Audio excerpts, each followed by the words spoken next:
Good evening. The future of policing in Toronto was up for debate at City Council today. Mayor John Tory pushing for reform to try and combat anti-black racism in the city over time. That's versus a number of councillors who were pushing for an immediate cut to the police budget, but in the end, defunding the police was defeated. It was heated, passionate, and of course, political. Drop your weapon. Drop your weapon. How to make systemic changes to the Toronto police force front and center with city councillors on either side of the defunding debate.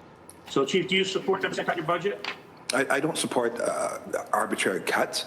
If something is put in place that enhances community safety, I would definitely consider that. The public outcry for cuts to the police budget and the role of officers in responding to emergency situations has City Hall split.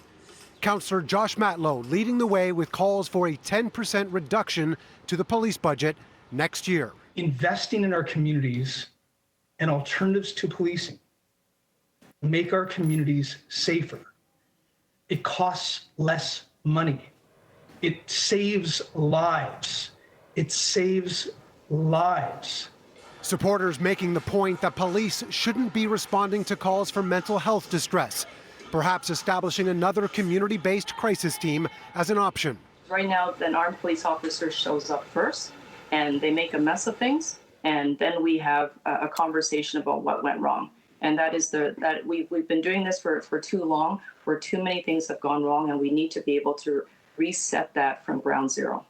Police Chief Mark Saunders acknowledging anti-black racism in the police service and the need for systemic change, something he demonstrated in the midst of protests recently by taking a knee with those on hand. While he believes officers are properly trained to deal with mental health crises, offering an alternative is a notion he supports, but one he says needs careful consideration. The collaborative piece is something that's absolutely essential if we're going to get it right in keeping this city safe. Mayor John Tory also says community safety measures need to be explored, but has stopped short of saying money needs to be cut from the city's biggest budget line. It starts by talking about whether or not we can deliver these services to people, we in that broadest sense, in a more appropriate and better manner for them and for all of us.